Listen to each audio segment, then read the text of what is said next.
সুপ্রিয় দর্শক আসসালামু আলাইকুম, কেমন আছেন সবাই? আশা করি আল্লাহর রহমতে ভালো আছেন। চলে এলাম আজকে একটা নতুন রেসিপি নিয়ে। চলুন তাহলে দেখে নিই আজকে রেসিপিটি।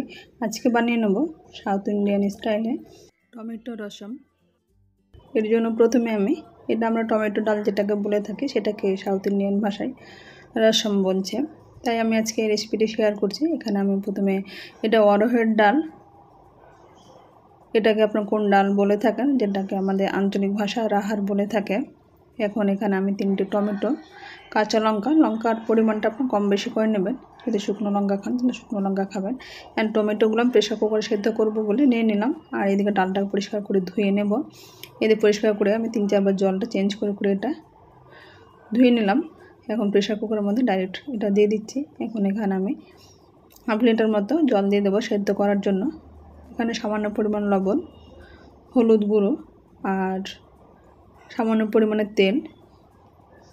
তেলটা দিলে এখানে ডাল অনেক সময় প্রেশার কুকারে ঢাকনার উপরে উঠে যায়, সেটা কিন্তু এটা উঠতে পারে না, তাই আমি তেলটা দিয়ে দিলাম। আর দিয়ে দিচ্ছি একটা পেঁয়াজ, ছোটো সাইজের পেঁয়াজ, কয়েক কোয়া রসুন দিয়ে এটাকে আমি ঢাকনা লাগিয়ে 3 থেকে 4টা সিটি দিয়ে নেব।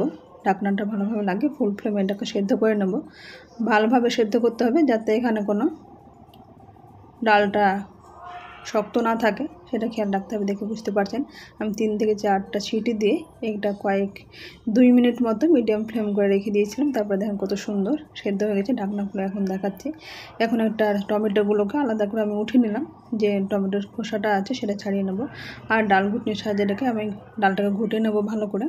এরকমভাবে আমি ডালটাকে কয়েকবার এরকম নাড়াচাড়া করলে কিন্তু ডালটা খুব সুন্দরভাবে ভেঙে যাচ্ছে। এখন যে টমেটোর ছিলকাগুলো আছে সেটাকে আমি এরকম খোসাটা ছিলে ফেলে টমেটোটা এর মধ্যে দিয়ে দেবো। আমি এখানে চাইলে আপনারা ব্লেন্ডার যেটাকে ব্লেন্ড করতে পারেন। আমি এখানে টমেটোটা ভালোভাবে সেদ্ধ হয়ে গেছে, এর মধ্যে আমি এটাকে দিয়ে দিচ্ছি, ভালোভাবে এর মধ্যে মেখে নেব।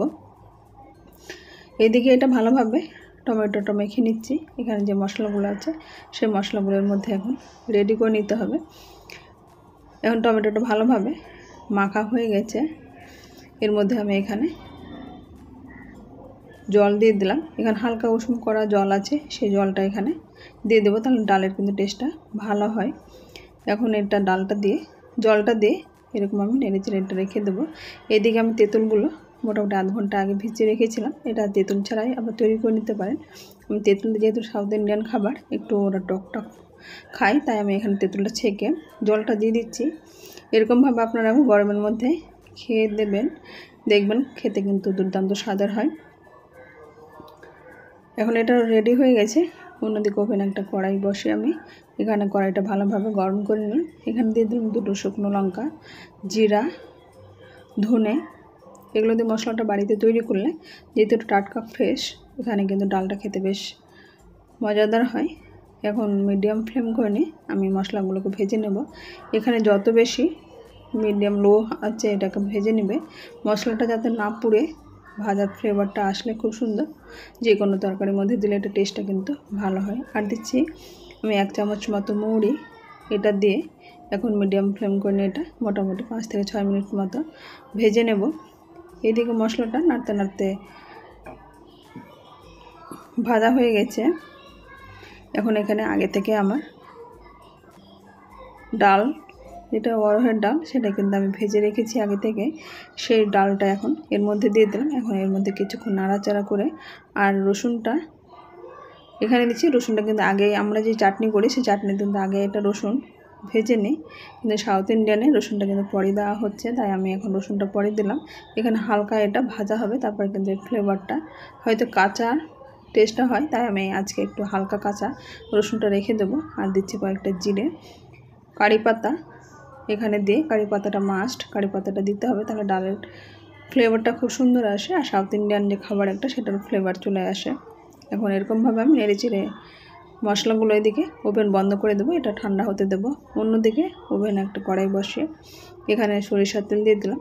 সরিষার তেলে এখানে এখন পেঁয়াজ কুচি দিয়ে দিলাম আর কাঁচা লঙ্কা যেহেতু আমি ডালের মধ্যে দিয়ে রেখেছি, তাই এখানে বেশি দিচ্ছি না। আর দিচ্ছি কারি পাতা, সামান্য পরিমাণে গোটা জিরে, সরিষা। এটা দিয়ে এখন আমি পেঁয়াজটাকে হালকা কালার করে ভেজে নেব। এটা হালকা কালার করে ভাজা হয়ে গেছে দেখে বুঝতে পারছেন। এখন যে ডালটা আমি রেখেছিলাম সেই ডালটা এর মধ্যে দিয়ে দেব। ডালটা দিয়ে এখন ভালোভাবে এটা ফুটে নেব। ফুল ফ্লেমে এটাকে আমি ফুটিয়ে নিচ্ছি। আর এইদিকে যে মশলাটা আছে সেই মশলাটা আমি হেমন্দিস্তে এটাকে গুঁড়ো করে নিলাম।